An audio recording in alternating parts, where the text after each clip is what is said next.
This is Pastor Piper, not Pastor Piper. We looked at his already. This is Pastor MacArthur's words. Speaking of Judaism, he says speaking of the religious leaders, they were proud of their religiosity because Jesus preached humility. By contrast, they were into external ceremony, and Yeshua preached a transformed heart. They, the religious leaders, they held tightly to the old, and he offered the new.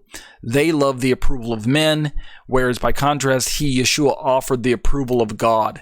They had ritual, so we're talking about these contrasts between Yeshua's message and the message of the leaders of Yeshua's day. They had ritual, but he offered a relationship.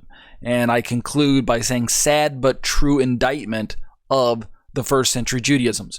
Now, even though I'm approving of some of the indictment, some of the aspects of what Pastor MacArthur is saying, I get the impression when I read through his entire sermon, and this is just a snapshot, so in all fairness, perhaps this is not where Pastor MacArthur was intending to go, but I've listened to enough of Pastor MacArthur's sermons to get the impression that I really think that he finds nothing very useful in Judaism as religion, whereas perhaps maybe this is my biased view as a religious Jew, as a Messianic Jew, but I find that all of Judaism doesn't need to be thrown out in order to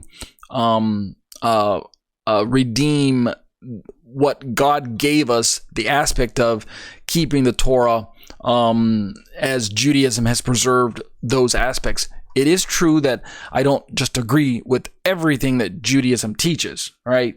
You guys obviously know that that's my viewpoint. All right, so let's keep reading Pastor MacArthur's notes. I'm going to try and somewhat accelerate since we lost a week. Let's see if I can pick up some of the notes by just talking less and reading more, okay? You ready? Here we go.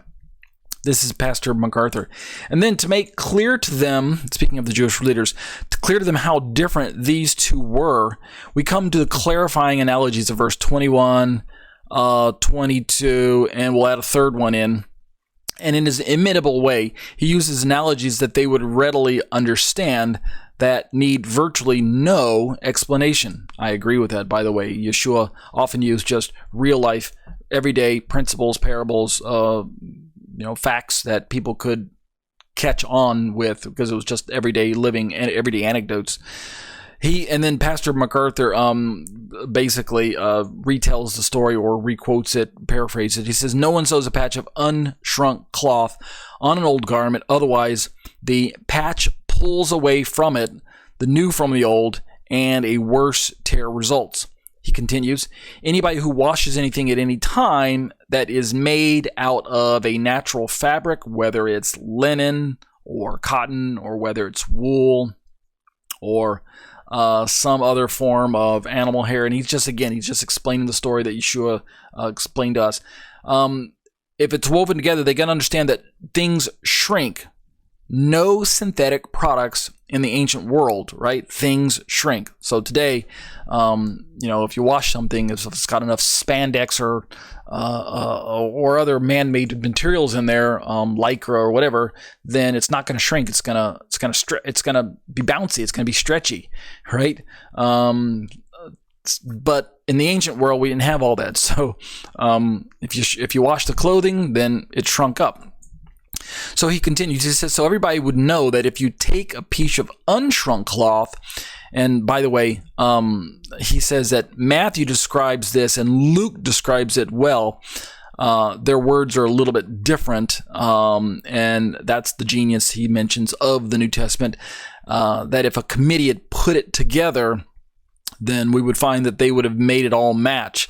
But any teacher, any Bible student also knows that when you're teaching something like this and you're using details and you're drawing out an analogy, then what you do is you repeat yourself and you nuance it and you say it 2 or 3 ways until the students or whoever you're speaking to, they get the point.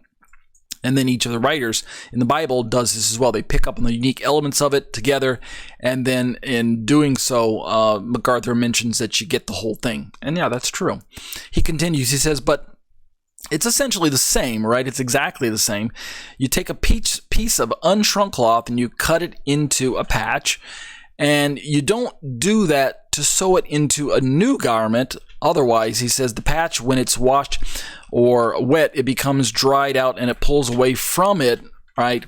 The new part from the old part, and then a worse tear results, right? Worse than when you began.